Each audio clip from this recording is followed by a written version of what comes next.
नमस्कार दोस्तों, OCN network में आपका स्वागत है। मैं हूं ओमकार चौधरी। देखिए, जब हम प्रिंट मीडिया में काम करते थे और अकेले मेरा ही अनुभव करीब 5-6 अखबारों का है, जिनमें से 3 में तो एज एडिटर था। उस समय हमने ये महसूस किया था कि प्रिंट मीडिया को वो पेड न्यूज़ के ज़रिए एक तरीके से भ्रष्ट करने का काम ख़ास तौर से जो राजनीतिक जमात है उसने किया और बड़े तरीके से किया। फिर ये इलेक्ट्रॉनिक मीडिया का ज़माना आया, उसमें भी स्लॉट खरीदे जाने लगे कि हमारे नेता की जनसभा है या प्रेस कॉन्फ्रेंस है, आपको आबाद गति से उसको आधा घंटा दिखाना है या पौना घंटा दिखाना है, और जो आपका इतना स्पेस है इसका पैसा पार्टी से मिलेगा या किसी से कहलवा करके वो दे दिया गया।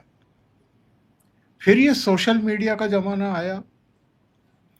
अब सोशल मीडिया पर भी जितने धंधेबाज हैं, अच्छे भी हैं और कुछ ऐसे भी आ गए हैं जिनको केवल और केवल धंधा करना है, तो उनको भी खरीदा जा रहा है और उनको ऑफर किया जाता है कि फला नेता का वो इवेंट है, उसके आप 2-3 वीडियो बनाइए, मतलब उसकी शान में कसीदे पढ़ते हुए ज़रा वीडियो बनाइए, इतने इतने मिनट के कंटेंट भी हम ही उपलब्ध करा देंगे, बस आपका चेहरा और आपकी वाणी चाहिए, आपका प्लेटफॉर्म चाहिए। ये कितनी खतरनाक सिचुएशन आ गई है। और जहाँ तक चौथे स्तंभ का सवाल है, उसकी जो साख रही है उसी की वजह से लोग उस पर भरोसा करते रहे हैं। तो पहले प्रिंट मीडिया को भ्रष्ट किया गया, फिर इलेक्ट्रॉनिक मीडिया को, और अब सोशल मीडिया को भी भ्रष्ट किया जा रहा है। तो आज मेरे साथ इस खास विषय पर चर्चा करने के लिए खास ही व्यक्ति जुड़ रहे हैं, भाऊ तोरसेकर साहब। तो उन्हीं से चर्चा को आगे बढ़ाएंगे। भाऊ प्रणाम, बहुत अभिनंदन। नमस्कार नमस्कार। भाऊ। एक एक करके मीडिया के जितने रूप स्वरूप सामने आते हैं और चलते हैं, लोग उन पर भरोसा करना शुरू करते हैं, तो उनको बहुत नियोजित तरीके से भ्रष्ट किया जाता है। मैं नहीं मानता भ्रष्ट किया जाता है। मैं मानता हूं कि जो बिकने वाले वो बिक जाएंगे ना। जो बिकने के लिए देखो, एक बात होती है कि आप हमारे यहाँ ये बोला द्रोणाचार्य है, कृपाचार्य है, या बहुत सारे नाम हमने पुराने सुने गुरुओं के। तो उनके घर बच्चे जाकर बच्चे जैसे रहते थे, फैमिली जैसे रहते थे। तो वहाँ फीस नहीं थी। अब तो जब एजुकेशन एक बिजनेस बन गया, तो ये सब होता है ना आजकल। यानी टीचर का जो एक अहमियत होती है, बड़प्पन होता है, वो बच्चा नहीं है। वो अपने पेमेंट के लिए टीचिंग करता है, तो ज्ञानदान नहीं करता, लेकिन वो बोलता है कि मेरा ऑरा वो होना चाहिए कि मैं बहुत ज्ञानी हूँ और मैं ज्ञानदान करता हूँ। तो ऐसे पत्रकारों में भी, मीडिया में भी बहुत सारे लोग हैं। एक समय था कि संपादक हो, पत्रकार हो, उनको एक इज्जत मिलती थी, क्योंकि वो समाज की बुद्धि माने जाते थे। आज वो बचा नहीं है। देखो, जब किसी भी अखबार को कमर्शियल एड की जरूरत होती है, एक बात सीधी आप मुझे बोल दीजिए कि एक पेपर हम देखे, हम अखबार से आए हुए, फिर ये सब आगे नई नई सुविधाएं खड़ी हो गई। जब आपका पेपर बनता है, उसकी कीमत है 5 रुपए, प्रोडक्शन कॉस्ट है, और वो 2 रुपए में बेचना है, तो 3 रुपया कहाँ से लाओगे? वो 2 रुपया में बेचोगे तो बेचने वाला है, उसका डिस्ट्रीब्यूशन करने वाला है, तो आपके हाथ में सिर्फ 1 रुपया आता है। यानी पर कॉपी आपको 4 रुपया लॉस है। और उसके साथ जो बेचा ही नहीं गया है वो तो पूरा लॉस है। तो ये धंधा करने के लिए जब एड की जरूरत पड़ने लगी, मैं आपको एक में 5-6 साल पहले की बात है कही, हमारे महाराष्ट्र में जो पत्रकार दिन का त्योहार होता है, समारोह होता है, मुझे बुलाया गया था। तो मैं कभी पत्रकार संगठन का मेंबर नहीं रहा, तो मैंने बोला आपको मालूम होना चाहिए मैं बड़ी फटी मुंह से बात करता हूँ, सुनने की तैयारी रखो वरना मुझे मत बुलाओ। नहीं बोले हमने गाली खाने की तैयारी रखी है।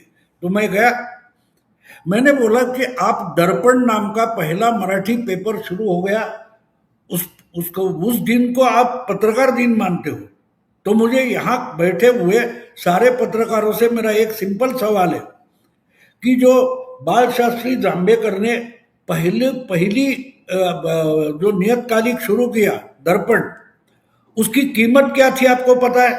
उसकी क्वांटिटी क्या थी आपको पता है? किसी को पता नहीं, किसी को पता नहीं। देखो 1832 में ये पहला पेपर जो मराठी में शुरू हुआ, उसकी 300 कॉपियां छपवाई गई थी और अगले 6 महीने वो बेच रहे थे बेचारे, और उसकी कीमत 1 रुपया थी। जानते हो 1 रुपए की कीमत उस वक्त क्या होती थी? नया नया ब्रिटिश राज शुरू हुआ था, पढ़े लिखे लोग कहीं ना कहीं क्लार्क वगैरह की नौकरी ढूंढ रहे थे, महीने का 2 या 2.5 रुपया पगार होता था, और ऐसे वक्त एक आदमी पेपर शुरू करता है और उसकी कीमत 1 रुपया रखता है, मतलब 15-20 दिन का जो वेतन है उतने में। तो मैंने बोला एक बोलो कि क्या वो पागल थे? और ये बात बोल रहा हूं मैं, ये शायद 2015-12 की कभी की है। मैंने उस वक्त वो 1 रुपया बेचना चाहता था क्योंकि उनको मालूम था मैं कीमती चीज का प्रोडक्शन कर रहा हूं, इसको लोग 1 रुपया देंगे क्योंकि ये संभल कर रखने वाली चीज है, ना कि रत्ती में बेचने वाली। तो जब से इश्तिहार या एडवर्टाइज की जरूरत पड़ने लगी अखबार को, तब से आप बेचे गए, आप बिक गए। हाँ, लेकिन थोड़ी बहुत शर्म होती है ना। कोई भी वेश्या भी होगी तो चौराहे पर ग्राहक पकड़े हुए वही शरीर संबंध नहीं शुरू करती ना, कहीं छुपकर जाकर करती है। तो ये तो पहले से हो रहा था, अभी नंगे रास्ते पर होने लगे। हमने जंतर मंतर पर गालियां वगैरह देखी तो हमको अजीब लगा, अजीब नहीं है, हम नंगे हो चुके। एक मुझे याद आता है जब ये नए नए चैनल शुरू हो गए थे और जी टीवी 4 घंटे के लिए होता था, 99 वगैरह 98 की बात होगी, तो उसमें मुझे ये एक याद है कि एक कोई बहुत बूढ़े पत्रकार आए थे हिंदी के, उनकी एक बात मेरे दिमाग में रही। उन्होंने कहा था देखो अब ये बहुत सारे चैनल शुरू हो जाएंगे, जगह जगह पर हर एक के हाथ में कैमरे आ जाएंगे, तो अब हम सब नंगे हो गए, अब हमारी कोई इज्जत नहीं बची।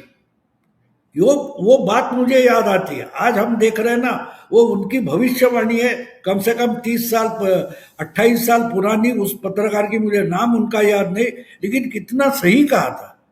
आपके हर चीज में कैमरा घुसेगा और बेशर्मी की हद हो जाएगी, तो हो गई है। तो जब बेचने वाला होता है तब खरीदने वाला होता है, खरीदने वाला है तो बेचने वाला भी है ना। तो या तो खरीदने वाला गुनहगार है तो बेचने वाला भी गुनहगार हो जाता है। तो ये जो कोई है कि मार्केटिंग कंपनियां बनी है उनके लिए, वो तो डायरेक्टली कांग्रेस हो या बीजेपी हो या और कोई पार्टी हो, उसको किसी इन्फ्लुएंसर या यूट्यूबर के पास जाना नहीं पड़ता, वो काम कंपनियां कर देती है। अब ये झूठे मूठे आपको लाइक्स चाहिए तो वो कंपनियां कर देती है, वो सब सर्विस प्रोवाइडर बन गए। तो इसलिए मैं ये नहीं मानता कि गड़बड़ हो गई है। हम जैसे लोग आज भी है, हमने तो 2 साल पहले एक वीडियो किया था आपने और मैंने मिलकर कि भाई मेनस्ट्रीम मीडिया से भरोसा उड़ गया है, इसलिए लोग social media platform, digital platform या यूट्यूब के पास आ रहे हैं। वो संभाल के रखो, उसका धंधा मत करो। इस पर हम दोनों ने मिलकर एक वीडियो बनाया था, क्योंकि उस वक्त आपको और मुझे भी कुछ ऑफर मिले थे, हमने रिजेक्ट कर दिए थे। तो आज तो उसका नंगा नाच खुला बाजार है। जैसे ये जो वेश्यावस्ती होती है, वहां महिलाएं रास्ते पर खड़ी होती है और उसके साथ डायरेक्ट सौदा करो और उसके साथ निकल जाओ, बस वो हो गया। और उनको अगर सेलिब्रिटीज सेलिब्रेट करेंगे। वो कोई स्मिता क्या रिया अहिर नाम की बच्ची, जिसने मुंबई में कुछ एक फोटो निकला, वो वायरल हो गया, तो राज ठाकरे उसका सत्कार करते, उसको शॉल पहनाते हैं, और वो राहुल गांधी के बाजू में खड़ा होकर क्या बोल रही है। राहुल गांधी भी चौंक गए। वो बोली क्या मैं गलत कर रहा हूं, 140 रुपए में मेरी बॉडी बेच रही हूं। ये बच्ची बोल रही है, आप ढूंढो, वो वीडियो आपको मिलेगा। वो क्या बोलती है, मैं यानी उसके जो कुछ इंस्टाग्राम वगैरह उसकी मेंबरशिप का चार्ज 140 रुपीज है, तो बोल रही है मैं अपनी बॉडी 140 रुपए में बेच रही हूँ, और ये सेलिब्रिटी है। जब ये सेलिब्रिटी हो जाते हैं तो इज्जत पेशा क्या बचा है, सब कुछ खराब खराब हो गया। लेकिन उनमें भी हमको, हम जैसे लोगों को संभाल कर रहना पड़ेगा, क्योंकि लोग हमें अभी भी मानते हैं। हम आउट ऑफ डेट है, क्या बोलते हैं, आउटडेटेड हो गए, एक्सपायरी डेट हमारी हो चुकी है। लेकिन आज भी कुछ सुनने वाले हैं। उसका कारण है कि भाई ये भरोसे का इंसान है, ये भरोसे का इंसान मानते, तो हमको वो समझना पड़ेगा। बाकी बहकते जाए, 4 दिन का पैसा है, चलता है। वो जो मनोज कुमार की फिल्म का गाना मुझे याद आता है, आसमान पे उड़ने वाले मिट्टी में मिल जाएगा, कसमें वादे प्यार वफा सब, बातें है बातों का क्या, वो चलता है। भाऊ, चूंकि मैं सोशल मीडिया पर भी सक्रिय रहता हूँ, कभी कभी सोशल मीडिया की गलियों में भी घूम आता हूँ, तो वहाँ एक वीडियो तैर रहा था। पुणे में एक इवेंट किया कांग्रेस पार्टी ने राहुल गांधी के लिए, और उससे ठीक पहले वीडियो तैरने शुरू हुए जिसमें कोई टॉक्स कर रहा है किसी सोशल मीडिया इन्फ्लुएंसर्स के साथ, और वो उसको ऑफर कर रहा है कि आपको 25,000 रुपया मिलेंगे, आपको इस इवेंट पर 2-3 वीडियो बनाने हैं, कंटेंट वंटेंट भी हम दे देंगे, बस आपका मंच चाहिए, आपकी वाणी चाहिए, आपका चेहरा चाहिए, क्योंकि इतने फॉलोवर्स आपके साथ जुड़े हुए हैं। तो ये जो धंधेबाजी शुरू हुई है, क्या ये रोग हर पार्टी को लग गया है, या जिनको वाकई लोग सुनना नहीं आते हैं सुनने के लिए, वो इवेंट मैनेजमेंट कंपनियों के जरिए भीड़ जुटाते हैं, और फिर इस तरह के जो जिनको कहते हैं कि भाई समाज में जिनके वीडियो देखे जाते हैं, ऐसे लोगों को टोहते हैं, उनको वित्त पोषित करते हैं, उनसे एक हवा बनाने की कोशिश कर रहे हैं। नहीं, ये देखो एक बात है कि ये तो देखो, अमिताभ बच्चन हो या पुराने जमाने में मधुबाला हो, उनका चेहरा लगाकर, उनकी फोटो लगाकर साबुन बेचे जा रहे थे, तो आज भी चल रहा है, कोई नई बात नहीं है। लेकिन एक बात भूलना नहीं, अभी सचिन तेंदुलकर है या विराट कोहली है, उसको जूतों में क्या समझता है, उसको किस दवाई के बारे में क्या समझता है, लेकिन उसका, क्योंकि उसका चेहरा देखकर कोई रुकेगा कम से कम, और रुकेगा तो उसके बाजू में क्या है वो पढ़ेगा, देखेगा, इससे ज्यादा कुछ नहीं होता। लेकिन एक बात हो जाती है कि ये छोटे छोटे इन्फ्लुएंसर जो सेलिब्रिटी खड़े हो गए हजारों की संख्या में, उनको कमाई का एक जरिया मिल गया। लोग सोचते हैं कि चलो नौकरी की जरूरत नहीं, यही करेंगे, इससे जितना नौकरी करके मिलेगा वो तो निकल आता है, तो कर रहे हैं। लेकिन उससे पॉलिटिकल पार्टी को फायदा मिलता नहीं है, ये मैं बता रहा हूं। क्योंकि ये बात अब क्या बोलते हैं उसका, आपको याद होगा पिछले लोकसभा चुनाव में संविधान संकट में है, संविधान संकट में ये चेक एक बार चल गया लोकसभा में, लेकिन उसके बाद जो विधानसभा के चुनाव 2 महीने, 6 महीने, 8 महीने के बाद है, तो वो चेक नहीं चला, ये भी ध्यान रखो। क्योंकि वो जो चेक होता है एक बार कैश होता है, तो ये ऐसे मार्केटिंग के पीछे पड़ गए हुए जो इन्फ्लुएंसर है, सेलिब्रिटी है, यूट्यूबर है, वो ये पक्का ध्यान में रखे कि अगली बार उनको वो कीमत नहीं मिलेगी, और नहीं मिलती तो कोई उनको भाव देने वाला नहीं है। बिल्कुल रॉ भद्दी भाषा में बोलूं तो जवानी जो होती है वहां उस वेश्या को बहुत अच्छा भाव मिलता है, लेकिन उम्र उतर गई, जवानी उतर गई, तो उस औरत की इज्जत क्या होती है समाज में, वही इनकी भी होगी। क्योंकि जैसे ही आपका वो देखने वाले लोग हैं, सुनने वाले हैं, लाइक करने वाले हैं, वो झूठ मूठ नहीं होता, वो भी मार्केटिंग वाले स्टडी करते हैं कि इसको एक्चुअली कितने लोग देख रहे हैं। अगर नहीं है तो आप पीछे पड़ जाओगे, तो भी आपको वो पैसा नहीं देंगे और आपकी तो इज्जत चली गई। बाद में वो इज्जत कमाने में बहुत टाइम लगता है, लेकिन आपने कितनी कीमत में वो इज्जत बेच दी वो भी समझना। तो ये चल रहा था, तो मुझे वो वही तो मैंने अभी थोड़े देर पहले, आसमान में उड़ने वाले मिट्टी में मिल जाएगा, वही सारे जो जंतर मंतर पर इकट्ठा होकर पैसा लेकर मोदी को गालियां दे रहे थे, वो फिर बाद में रो रो कर वीडियो बना रहे, क्योंकि उनको पता चल गया कि इसके बाद हमारा वो सेलिब्रिटी स्टेटस नहीं बचा, एक फटाक से खत्म हो गई, बेइज्जत हो गए। अब इसके आगे हम कोई भी या रील बनाए या शॉर्ट बनाए या और कुछ बनाए, हमको कोई देखने वाला नहीं है, लोग हम पर गुस्से में आ गए। तो ये अगर नहीं समझोगे, देखो इज्जत कमाना बड़ी बात होती, बड़ी मेहनत की बात है, लेकिन उससे भी मेहनत की बात वो होती है कि आप ऊपर बने रहे, वो टिके रहे, वो बहुत बड़ी बात होती है। एक बार यहां से वहां हो गया, पूरा मिट्टी में मिल गया, पूरा मिट्टी में मिल जाता है। और इसलिए मैं और एक तुलना हमेशा करता हूं, विनोद कांबड़ी और सचिन तेंदुलकर एक स्कूल में एक क्लास में पढ़ते थे, एक साथ क्रिकेट खेलते थे, एक ही साथ उन्होंने शुरू भी किया था। हाँ बिल्कुल। और कहाँ विनोद कांबड़ी पहुंचा देखो, वो चकाचौंध से भटका, और सचिन तेंदुलकर नहीं भटका, दोनों कहां पर पहुंचे देखो आप देख सकते हो।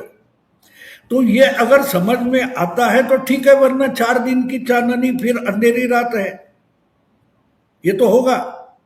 एक आज जो कुछ पुणे में गूंज वगैरह हमारे यहाँ कर दिया लोगों ने, मुझे भी 2-3 जर्नलिस्ट पूछ रहे कि भाऊ आगे चलकर क्या होगा। मैंने बोला आज कितनी तारीख है, तो बोला 22 तारीख है। ठीक है, मैंने बोला 2 सितंबर को इस बारे में मुझे से बात कर कि पुणे में क्या माहौल है। आज तो बड़ा माहौल है, आज बड़ा माहौल है। 10 दिन के बाद पुणे में क्या माहौल है वो मुझे बता दो। मैं जाते जाते एक बढ़िया आपको कहानी जो मैंने मेरे सीनियर से सुनी थी बोलता हूँ।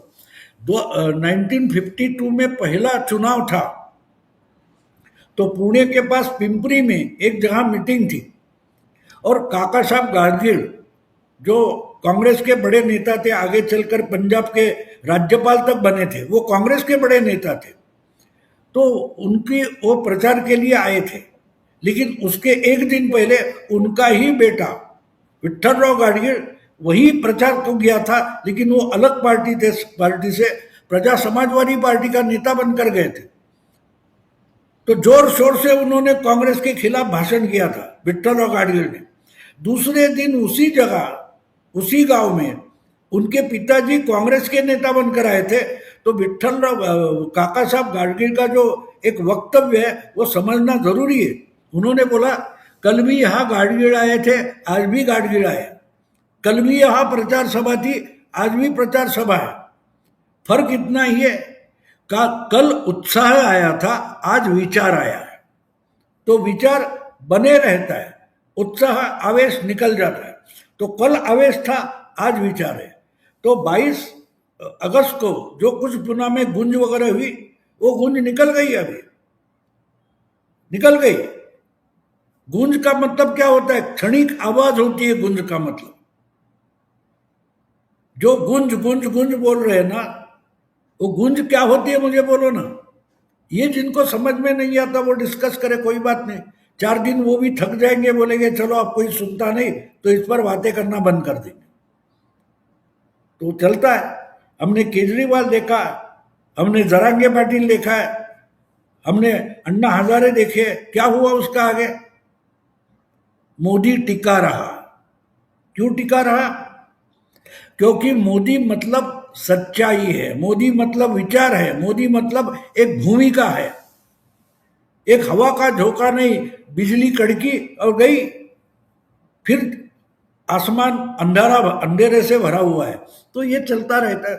ये जिंदगी के टप्पे होते हैं जो हमको वहीं से निकलना पड़ता है, वही तो जिंदगी के मोड़ होते हैं। जो समझेंगे वो आखिर तक चलते जाएंगे, नहीं तो बीच में कहीं गड़प हो गए किसको पता नहीं चलेगा। भाऊ, ये गालीबाजों को जो प्रमोट किया जा रहा है उनका क्या हश्र हुआ है ये तो आपने बताया, लेकिन जब हम और आप समझ रहे हैं कि ये इवेंट बाजी है, करोड़ों रुपया खर्च करो, भीड़ भी जुटवा लो, वहाँ चमक दमक और वहाँ तमाम तरह के रंग और ये सब चीज़ें करवा लो, अ, लिखा हुआ पॉइंटेड भाषण भी दे लो, वाहवाही भी लुटवा लो, क्या हमें और आपको पता है तो जो बाकी का मीडिया है उसको पता नहीं है कि ये सब क्या हो रहा है? या जो मैं कह रहा था शुरू में कि उनके भी स्लॉट खरीद लिए जाते हैं, वही सब चल रहा है। वही तो चल रहा है ना, वही तो चल रहा है। लेकिन ये 2014 में नहीं हुआ था, बिल्कुल हुआ था। 2014 में भी इसी तरह से राहुल गांधी को लॉन्च किया गया, बिल्कुल किया गया। बहुत करोड़ों रुपया खर्चा हुआ। 2019 में हुआ, आपको याद होगा, बड़ी भीड़ लगी है, बहुत इकट्ठा की हुई भीड़ है, बड़ा मैदान भरा हुआ है, और स्टेज की तरफ राहुल गांधी आ रहे हैं, और किसी पत्रकार को बोलते हैं देखो आप सुनो, चौकीदार, गूंज आती है, चोर है, गूंज आती है, गूंज। क्या हुआ उसका 2019 में, 2014 में? तो ये रीलॉन्चिंग चलता रहता है, लेकिन बिना किसी लॉन्च के, बिना किसी प्रमोशन के धुरंधर चल जाता है, रिकॉर्ड ब्रेक कमाई करता है। और बहुत सारा प्रमोशन करने के बावजूद बंटवारा नहीं चलता, गिर जाता है। क्यों भाई? क्योंकि उसमें दम है। जो दम है वो टिका रहेगा। आंधी आए, तूफान है, उससे कोई फर्क नहीं पड़ता, कोई फर्क नहीं पड़ता, वहां टिके रहेगा वो। हमारे देश के अलग अलग हिस्सों में बहुत सारी नदियां, नदी के पात्र में भी नदी के किनारे में बहुत सारे मंदिर है। एक समय आता है मंदिर के कलश से लगकर बाढ़ का पानी जाता है, लेकिन मंदिर वहां टिके रहता है। बाढ़ का पानी निकल गया तो मंदिर और भगवान की मूर्त उसी जगह होती है। तो सोच विचार भूमिका वो उस तरीके से होते हैं। वो बाढ़ आएगी निकल जाएगी, लेकिन मंदिर बना रहेगा, इसी ढंग से बनाया जाता है। तो पार्टी का मतलब भीड़ नहीं होती, भीड़ नहीं होती, जो ऑर्गेनाइज होता है। 100 साल के बाद भी आरएसएस टिकी हुई है, 4 जनरेशन हो गई। शुरू शुरू में उसमें थे, उसमें से कोई आज जिंदा तक नहीं है, लेकिन उसी आइडियोलॉजी पर चल रहा है आरएसएस, क्योंकि एक आइडियोलॉजी उन्होंने नेता माना है। एक व्यक्ति को नेता नहीं माना है, ना मोदी ना भागवत, एक आइडियोलॉजी को नेता माना है। और जब आइडियोलॉजी कांग्रेस के पास बची नहीं, तो आप राहुल गांधी हो, प्रियंका वाड्रा हो, किसी को भी लॉन्च करो, उससे कुछ नहीं होगा। आज मोदी के नाम पर बीजेपी चल रही है, पॉपुलैरिटी है, मैं मानता हूं, लेकिन नरेंद्र मोदी जिस जमीन पर खड़े हुए वो देखो, वो एक आइडियोलॉजी है। राहुल गांधी के पास ना आइडियोलॉजी है, ना प्रोग्राम है, ना एजेंडा है। 6 महीने पहले वो वोट चोरी पर बोल रहे थे, फिर एसआर पर बोल रहे थे। 6 महीने बाद या 3 महीने बाद या 2 महीने बाद उनको छात्रों की गूंज याद रहती का देखेंगे हम तो देखते आए, इस रंग बदलती दुनिया को हम देखते आए। हमारी उम्र इतनी भी नहीं है कि नहीं है, हमने बहुत रंग बदलती दुनिया देखी है, तो ये भी देख लेते। भाव क्या हुआ, बहुत जल्दी लोगों ने दौड़ाना शुरू कर दिया उन गालीबाजों को प्रमोट करने वालों को। अभी जयपुर के एक गांव में पहुंचे थे, वहां लोगों ने दौड़ा लिया, पीटा, बल्कि उनकी गाड़ी के शीशे वीसे भी टूट गए। इसी तरीके से महाराष्ट्र में भी एक जगह पिटते पिटते बचे, लातूर में, वहाँ तो मुकदमा दर्ज हो गया। जयपुर गया था ये पिछले दिनों, अरविंद केजरीवाल का चेला। वहाँ लोगों ने, कोई रोड शो निकाल रहा था, किसी के कंधे पे बैठा हुआ था, तो वहाँ कान पीट दिए। ये हो क्या रहा है? लोगों का गुस्सा निकलना शुरू हो गया है, जैसे हमने पश्चिम बंगाल में देखा था। ना ममता बनर्जी को छोड़ा, ना अभिषेक बनर्जी को छोड़ा, ना कल्याण बनर्जी को, ना महुआ मोइत्रा को। लगातार उन पर अंडे, टमाटर और जूते चप्पल फेंके जा रहे हैं। देखो, आज 23 अगस्त है और 23 जुलाई को मेरा मराठी में वीडियो है, थोड़ा इंतजार करो। आपकी भी हालत तृणमूल समर्थक जैसी हो जाएगी। ये मैंने मराठी में 23 जुलाई को कहा था, आज हो रहा है, आज हो रहा है वो। मैंने वही तो बोला था। और ये लोग समझ नहीं पाए कि 15 अगस्त को प्रधानमंत्री ने लाल किले पर खड़े होकर क्या कहा है। प्रधानमंत्री ने जो कहा है दिमागी नक्सल, तो प्रधानमंत्री ने आम जनता को बता दिया, भाई रास्ते पर कहाँ गंदगी है वो तो हम साफ करेंगे, लेकिन आपके गली की, आपके घर की, आपके मोहल्ले की गंदगी आपको साफ करनी है। नहीं तो ये दिमागी नक्सल नाम की गंदगी आपके घर में फैल जाएगी। तो लोग अपना काम कर रहे, व्यवस्था नहीं कर रही है, कानून व्यवस्था इनका बंदोबस्त नहीं कर रही है, आम जनता कर रही है, ग्रामस्थ कर रहे, मोहल्ले के लोग कर रहे, किसी कॉलोनी के जो रेसिडेंट है वो कर रहे। तो वो दिमागी नक्सल का मतलब ये ज्ञानी लोगों को अभी तक पता नहीं चला है। मोदी जी ने साफ साफ उकसाया है कि भाई मैदान में उतरो, ये गंदगी तुम्हारे मोहल्ले की है, वहां से साफ करो। हाँ, जब कूड़ेदान में इकट्ठा हो जाए तो हम डंपिंग ग्राउंड कर लेके जाएंगे, लेकिन आपके मोहल्ले से गंदगी इकट्ठा करके फेंक देना बाहर, कूड़ेदान में लाकर फेंक देना, ये मोहल्ले वालों का काम है। यही बात दिमागी नक्सल इस शब्द में आती है। और वो होते हम देख रहे, ये पीटे जाएंगे, मार खाएंगे। और ये तो बात सीधी होती है ना, लातों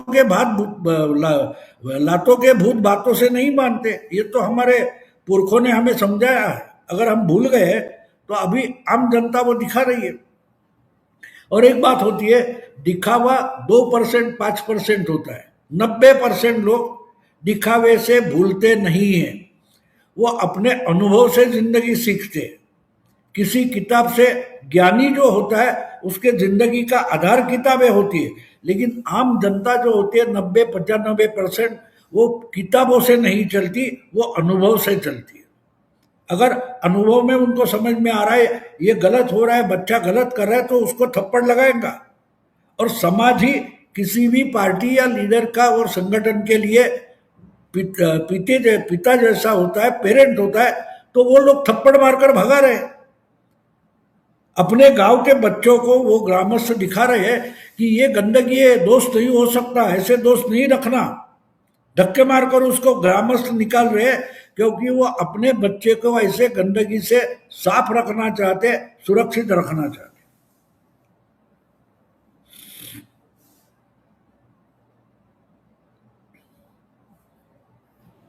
भाऊ, जनता तो बहुत दिन से संदेश और संकेत दे रही है इनको।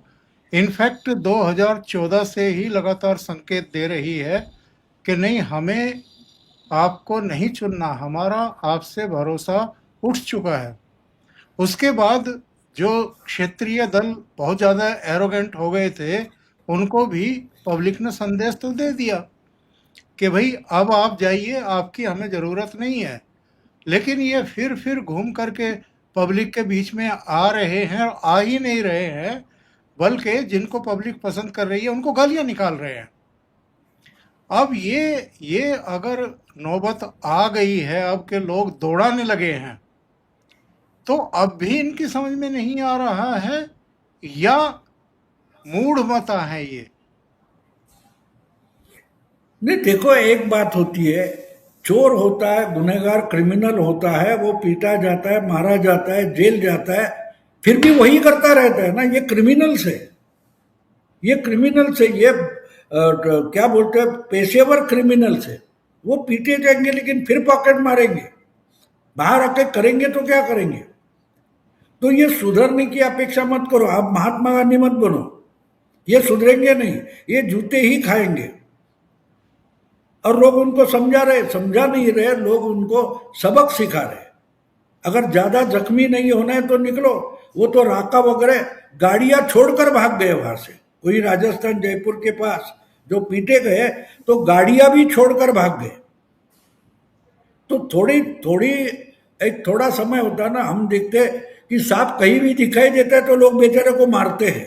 वैसे लोग इनका कोई, अरे ये कॉकरोच है उसको मारो, ये आम आदमी वाला है इसको मारो, तो मारेंगे। लेकिन भाव उनकी जगह दूसरे गुनहगार भी आ जाएंगे, ये भूलो मत। हमको जिंदगी में हमेशा अवेयर रहना पड़ता है, जागरूक रहना पड़ता है। इनके जगह दूसरे क्रिमिनल्स आ जाएंगे। भाव आखिर में एक सवाल जरूर करूंगा चलते चलते। अभी ये संसद मार्ग थाने में मिस्टर राहुल गांधी पहुंचे थे और वहां पर जो दिल्ली पुलिस लगातार इनकार कर रही है, सुप्रीम कोर्ट ने जांच भी शुरू कर दी है, टिप्पणी भी आ चुकी, इसके बावजूद एक युवक को लेकर के पहुंच गए कि पैलेट गन से इसकी आंख भी चली गई, इसका ये भी चला गया, इसका वो भी चला गया, एफआईआर लिखो। मुझे यहाँ 20 दिन भी बैठना पड़े तो बैठूंगा, मतलब मेरे पास टाइम ही टाइम है, तो तब तक उठूंगा नहीं जब तक आप एफआईआर दर्ज नहीं कर लेंगे। अंदर एसएचओ से पूछ रहे थे कि ये जो तस्वीर लगी है अमित शाह की, ये इंचार्ज हैं क्या आपके?